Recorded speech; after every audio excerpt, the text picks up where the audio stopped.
ভাবতে পারেন, পুরুষ হওয়া সত্ত্বেও একজন রাজা নিজেই সন্তানের জন্ম দিয়েছিলেন। হ্যাঁ, এটি মেডিকেল টার্মে একটি অবিশ্বাস্য ঘটনা হলেও ঘটনাটি কিন্তু ঘটেছিল মহাকাব্য মহাভারতের সময় রাজা যুবনাশার জীবনে। কিন্তু কিভাবে একজন পুরুষ রাজা সন্তান জন্ম দিলেন, সত্যি অবাক করার মতো ঘটনা। বহু বছর পূর্বে ইক্ষ্বাকু বংশে রাজত্ব করতে রাজা যুবনাশ্য। তার ছিল অগাধ ধন সম্পদ, বিশাল রাজ্য, শক্তিশালী সেনাবাহিনী। কিন্তু তার জীবনে একটি বড় দুঃখ ছিল, তার কোনো সন্তান ছিল না।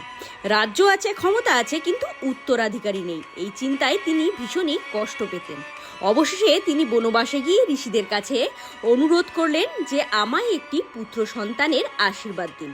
তখন ঋষিরা একটি বিশেষ যজ্ঞ করলেন, যা হলো পুত্র কামেষ্টি যজ্ঞ।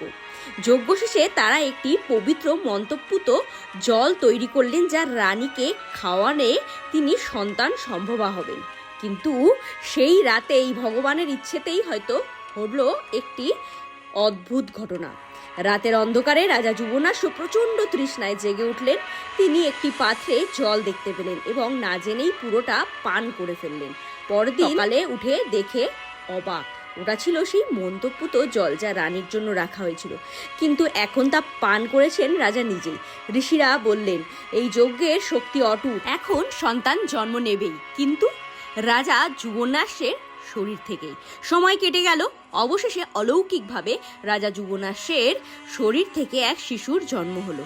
কিন্তু তখন প্রশ্ন উঠল, এই শিশুকে দুধ খাওয়াবে কে? ঠিক সেই সময় দেবরাজ ইন্দ্র স্বর্গ থেকে উপস্থিত হলেন এবং তিনি নিজের আঙুল শিশুর মুখে দিয়ে বললেন, মাম ধাত্তা, সে আমার থেকেই পান করবে। সেই থেকেই শিশুটির নাম হলো মানধাতা। আর এটি মানা হয় যে শিশুরা কাঁদতে কাঁদতে যে মুখে আঙুল দিয়ে চষে, এটাও সেই সময় থেকেই হয়ে আসছে।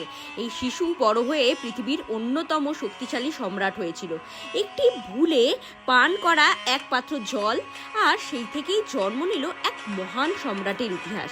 হিন্দু পুরাণের এই রহস্যময় গল্প কিন্তু আজও আমাদের মনে করিয়ে দেয় যে দেবতাদের ইচ্ছার সামনে মানুষের যুক্তি অনেক সময় ছোট হয়ে যায়। ভিডিওটি ভালো লাগলে একটি লাইক এবং চ্যানেলটি সাবস্ক্রাইব করে পাশে থাকবে।